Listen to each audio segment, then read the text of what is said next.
My dear viewers, क्या हाल है, कैसे हैं आप सब। उम्मीद करता हूं आप सब ठीक ठाक होंगे और खैरियत से होंगे और वेलकम करते हैं आप सबको हमारे चैनल दीपाल टिप्स में। व्यूअर्स, आज की हमारी इन्फॉर्मेशन एस्फेरा 40 मिलीग्राम कैप्सूल के बारे में होगी, जो कि ख़ास तौर पर मैदे के मसाइल के लिए इस कैप्सूल का इस्तेमाल किया जाता है। तो व्यूअर्स, आज हम जानेंगे एस्फेरा 40 मिलीग्राम कैप्सूल के फ़ायदे, साइड इफ़ेक्ट, डोजेज, कॉन्ट्राइंडिकेशन और जानेंगे कि कैसे इस कैप्सूल का इस्तेमाल करना है। तो फुल इन्फॉर्मेशन देंगे। व्यूअर्स, सबसे पहले हम एस्फेरा कैप्सूल के कंपोजिशन के बारे में जानते हैं। इसोएम्प्राजोल इस कैप्सूल के कंपोजिशन हैं और इस कैप्सूल का जेनरिक काम एंटी अल्सर और एसिडिटी को ख़त्म करने के लिए इस्तेमाल किया जाता है और ये कैप्सूल 20 मिलीग्राम और 40 मिलीग्राम में दस्तयाब होते हैं और कीमत इसकी तकरीबन 420 रुपये है और जो कंपनी इसको तैयार करती है वो CCL फार्मास्यूटिकल तैयार करती है।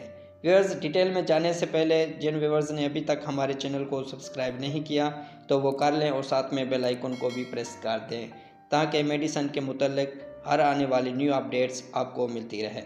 तो आए व्यूअर्स, आप तफसील से जानते हैं एस्फेरा 40 मिलीग्राम कैप्सूल के फ़ायदे और जानते हैं कि किन किन सूरतों में इस कैप्सूल का इस्तेमाल कर सकते हैं।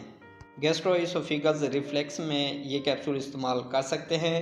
इस बीमारी में ये होता है कि मैदे में तेज़ाबियत ज़्यादा हो जाती है और खुराक की नाली में ऊपर की तरफ वो तेज़ाबियत आती है, जिससे खट्टे डकार आते हैं और सांस में दुश्वारी होती है। यानी व्यूअर्स, जब हम कुछ खुराक खाते हैं और वो हमारे मुंह की तरफ वापस आ जाए और हमारे मुंह का जायका खट्टा सा हो जाता है तो उसको गैस्ट्रोइसोफेगस रिफ्लेक्स कहते हैं।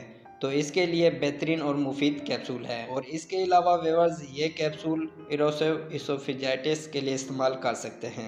इरोसिव इसोफेजाइटिस मैदे की खुराक की नाली को कहते हैं, जो हमारे मैदे से शुरू होती है और हमारे मुंह तक आती है और उस नाली में एसिडिटी या किसी और वजह से ज़ख्म हो जाए तो उसको ठीक करने के लिए ये कैप्सूल इस्तेमाल कर सकते हैं। इसके लिए भी बेहतरीन और मुफीद कैप्सूल है। और इसके अलावा एस्फेरा कैप्सूल सीने की जलन के लिए इस्तेमाल कर सकते हैं।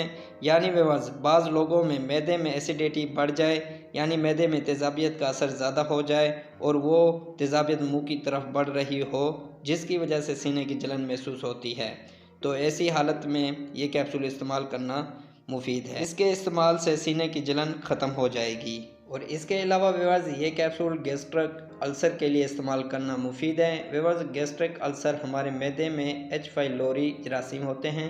यानी व्यूअर्स, H. pylori बैक्टीरिया होता है जो मैदे में जाते ही गैस्ट्रिक अल्सर बन जाता है, तो इसके लिए भी बेहतरीन कैप्सूल है। इस कैप्सूल के इस्तेमाल से गैस्ट्रिक अल्सर ख़त्म हो जाएगा और ये कैप्सूल मैदे में तेज़ाब के असर को कम करता है और हजमे की खराबी दुरुस्त करता है।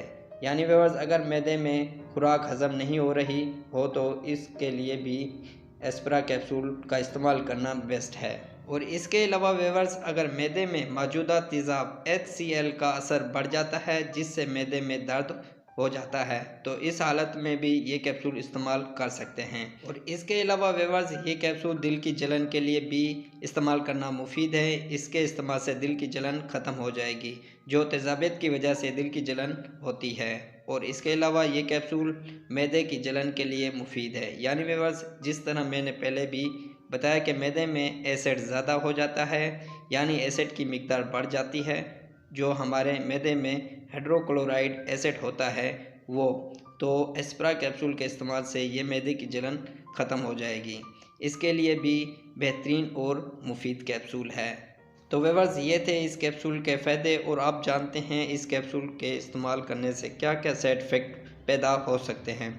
सर का दर्द हो सकता है, मुंह का खुश्क होना हो सकता है, सर का चकराना हो सकता है, दस्त का लगना भी हो सकता है, मतली और उल्टी हो सकती है, स्किन पर रेशनर हो सकते हैं और इसके अलावा जल्द पर खारिश का होना हो सकता है। तो व्यूअर्स, ये थे इस कैप्सूल के साइड इफ़ेक्ट, जो कि 100 में से किसी एक को हो सकते हैं। और आप जानते हैं कॉन्ट्राइंडिकेशन, यानी व्यूअर्स, वो लोग जो इस कैप्सूल का इस्तेमाल नहीं कर सकते। गुर्दों के बीमार लोग इस कैप्सूल का इस्तेमाल ना करें।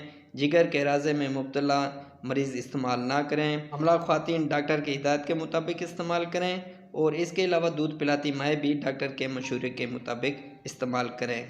तो व्यूअर्स, ये थे इस कैप्सूल के कॉन्ट्राइंडिकेशन और अब जानते हैं कि कैसे एस्प्रा कैप्सूल का इस्तेमाल करना है। व्यूअर्स, एक कैप्सूल नहारे मुंह यानी खाना खाने से पहले इस्तेमाल करें, वो भी 40 मिलीग्राम वाला, और 20 मिलीग्राम वाला दिन में 2 टाइम इस्तेमाल कर सकते हैं। तो व्यूअर्स, ये थे इस कैप्सूल के इस्तेमालात और इसी के साथ हमारी इन्फॉर्मेशन का एंड होता है। व्यूअर्स, अगर हमारी इन्फॉर्मेशन अच्छी लगी तो लाइक करें, शेयर करें, सब्सक्राइब करें और बेल के बटन को प्रेस करना ना भूलें।